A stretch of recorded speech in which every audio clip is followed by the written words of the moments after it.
संपलेले आहे तेव्हा तुम्ही काही परत मागू नका. आता त्याच घरात अशी घटना घडली की त्या मुलांचा मामा आला होता, त्याला कुणाचा तरी फोन आला. फोनवर नाव बघितलं आणि त्या मामानं सांगितलं की काय कर, ते फोन उचल आणि सांग मामा घरात नाही म्हणून. आता पोरांच्या मनात असा एक दोनपणा झाला, म्हणजे एक डबल स्टँडर्ड निर्माण होतं, एक दोन व्यक्तिमत्व, दुभंगलेली व्यक्तिमत्व निर्माण होतात. ती मी घरी नाही म्हणून सांग. मग मुलं अडचणीत पडतात की मी नेमकं करायचं काय.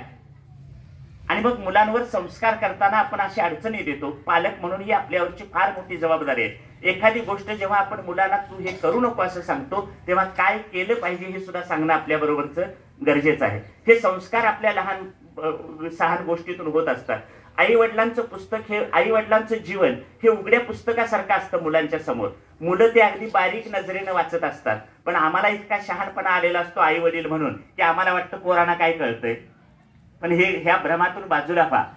हा एकदा भ्रम डोक्यातून, मुलांना काय कळतंय हा भ्रम डोक्यातून पालकांनी काढून टाका. मुलांना तुमच्या सगळ्या गोष्टी कळत असतात. म्हणून मी एक वाक्य वापरलं, समजदार के लिए इशारा काफी है, असं एक हिंदी वचन आहे. यातून लक्षात घ्या, आई वडिलांचं जीवन हे उघड्या पुस्तकासारखं मुलांसमोर असतं. मुलं ते बारीक नजरेनं वाचत असतात. तेव्हा आपल्या आजूबाजूला असलेली, आपल्या घरातली मुलं आपल्या जीवनाचं पुस्तक वाचत आहेत. त्यांच्या समोर चुकीचं पान वाचायला येऊ नये याची काळजी कुणी घ्यायला पाहिजे. पालक म्हणून आई वडील आपण घ्यायला पाहिजे. ही एक संस्काराची गोष्ट आहे आणि याच गोष्टीतून संस्कार घडत जातात. त्यामुळे मुलांवर संस्कार घडत असतील तर आई वडील म्हणून आपलं जीवन त्यांच्या समोर अतिशय निकोप, अतिशय स्वच्छ अशा प्रकारचं चारित्र्य आपल्या मुलांसमोर आपण दिलं पाहिजे. ही आपली पालक म्हणून आपल्यावरची मोठी जबाबदारी आहे. दुसरा मुद्दा पालक म्हणून की मुलांना एक आत्मप्रतिष्ठा दिली पाहिजे. मुलांचा आदर केला पाहिजे. मुलांशी बोललं पाहिजे. मुलांशी संवाद केला पाहिजे. गुरुकुल सारखी संस्था सुद्धा का काढावी लागली. तुम्हाला आम्हाला आता घरात मुलांच्याकडे लक्ष द्यायला वेळ नाही.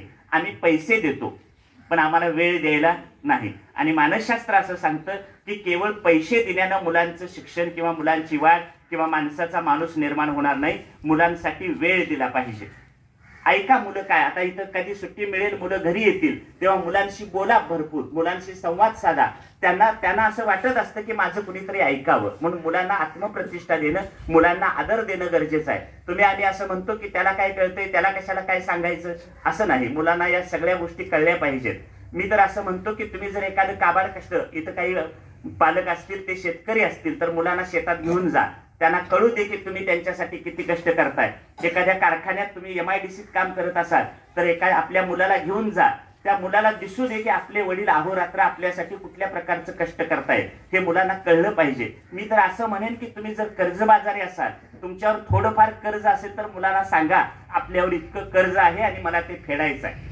मुलांना हे आपण काही सांगत नाही. का सांगत नाही तर त्याच्या डोक्याला कशाला ताप, त्याच्या डोक्याला ताप नाही हे तुम्ही सांगत नाही, हे झाकून ठेवता. म्हणून आपल्या आई वडिलांचं सगळं आबाद चाललंय असं पोरांना वाटतं आणि मग ते तुम्हाला काय करत राहतात, मग तुम्हाला वाकवत राहतात प्रत्येक गोष्टीसाठी.